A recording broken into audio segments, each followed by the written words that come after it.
खान को एक बात समझना चाहिए था, लेकिन मेरे में और सब में तो अंतर रहेगा ही ना। ना तो गांधी फैमिली से हो, ना मुगल फैमिली से हो, ना यादव फैमिली से हो।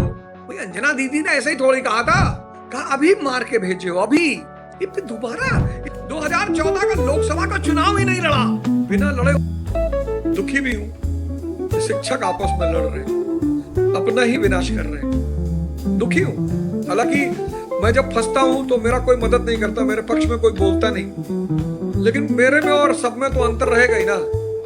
मैं अगर ट्रॉल होता हूं, मैं अगर कहीं फंसता हूं तो मेरे पक्ष में कोई नहीं बोलेगा, लेकिन मुझे बड़ा दुख हो रहा है। मैं रोशन आनंद जी को भी जानता हूं उनके कुछ स्टूडेंट मुझसे कनेक्टेड है, अच्छे टीचर हैं। मैं खान को भी जानता हूं बहुत व्यक्तिगत, 1-2 बार 3 बार हमारी कार्यक्रमों में मुलाकात भी है। खान को एक बात समझना चाहिए था कि तुम ना तो गांधी फैमिली से हो, ना मुगल फैमिली से हो, ना यादव फैमिली से हो, ना अब्दुल्ला फैमिली से हो, ना करुणानिधि के फैमिली से हो। तुम सामान्य फैमिली से हो। जैसे ये सारी फैमिलियां तुमको चमकते हुए देखेंगी, उनको डर पैदा हो जाएगा कि अबे ये तो टीचरी की आड़ में कहीं और शॉट मार रहा है, ये तो मसीहा बन रहा है, 29 में कहीं ये बाजी न मार ले। यही खान सर की तारीफ करते करते मीडिया थकता नहीं था। आज उस खान सर को फैजल खान बना दिया। आज तक पे है, अंजना दीदी कह रही है, अंजना दीदी कह रही है, तो अंजना दीदी को कहीं ना कहीं से इंस्ट्रक्शन जरूर मिला है। अंजना दीदी खुद से क्यों कहेंगी?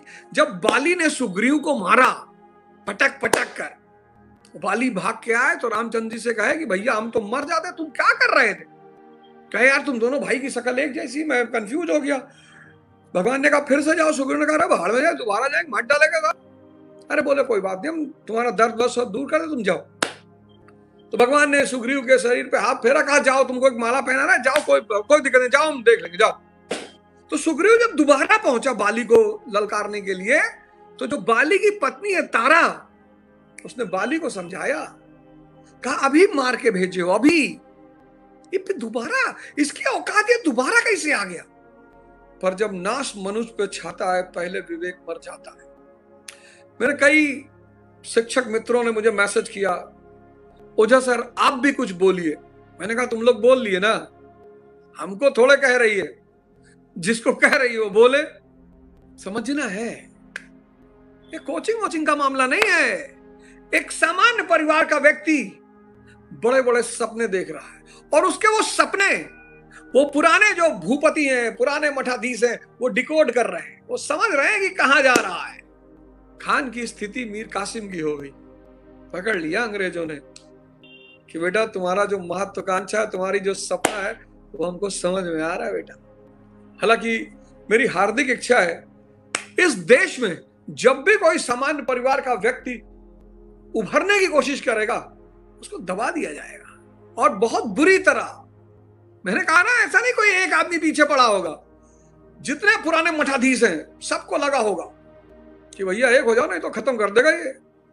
क्योंकि जब आप बोलते हो, कोई काम करते हो, तो आपकी भविष्य की प्लानिंग दिखाई पड़ने लगती है। बहुत संभल के रहना पड़ता है, बहुत होशियारी से। हर आदमी नरेंद्र मोदी थोड़ी है। खान ने नरेंद्र मोदी से कुछ नहीं सीखा। नरेंद्र मोदी एक ऐसे आदमी है जिन्होंने प्रधानमंत्री बनने से पहले तक कभी कहा ही नहीं कि मुझे प्रधानमंत्री बनना है, कहा ही नहीं। 2014 का लोकसभा का चुनाव ही नहीं लड़ा, बिना लड़े उस आदमी ने प्रधानमंत्री की शपथ ले ली। उस आदमी ने कभी डिक्लेयर ही नहीं किया कि मैं क्या करना चाहता हूं।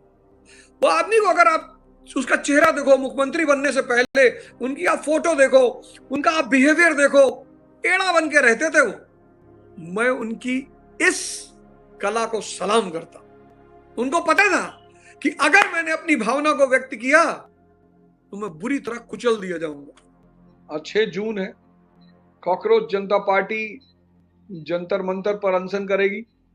प्रजातंत्र में तो होता ही है, लेकिन सत्याग्रह, मैं इसीलिए गांधी जी को बहुत महान मानता हूं।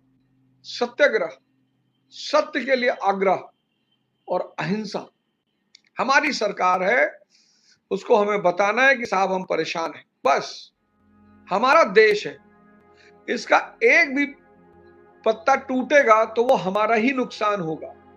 सबसे प्यारा तरीका अहिंसा और सत्याग्रह। अब जाइए, शांति से बैठिए, आप वहां बैठेंगे, सरकार को पता चल जाएगा, सरकार अपने प्रतिनिधि भेजेगी, आपसे बात करेगी।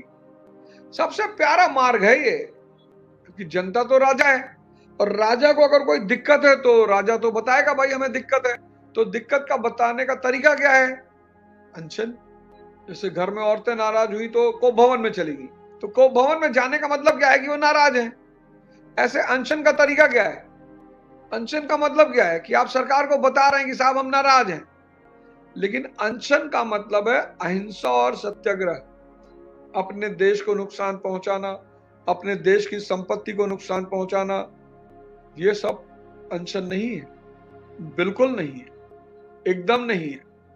तो अनशन बुरा नहीं है, अराजकता बुरी है। अनशन बिल्कुल बुरा नहीं, एकदम करिए, बताइए साहब कि हम परेशान हैं साहब, हमारी स्थिति को बदलिए साहब, हमें बदलाव चाहिए। अपनी मांग रखिए सरकार के सामने। नीट उठ अखबार में पढ़ा करो। जब नेता ऐसा चुनोगे तो परेशान तो रहोगे ही। जब नेता ही चुन नहीं पाओगे, जिस देश का आदमी नेता ही नहीं चुन पा रहा है, डॉक्टर अच्छा चाहिए, इंजीनियर अच्छा चाहिए, टीचर अच्छा चाहिए, वकील अच्छा चाहिए, बस नेता अपराधी चाहिए। तो जब नेता अपराधी चाहिए तो व्यवस्था की आशा रखते हो? हैं? डॉक्टर अच्छा चाहिए, टीचर अच्छा चाहिए, वकील अच्छा चाहिए, नेता अपराधी चाहिए।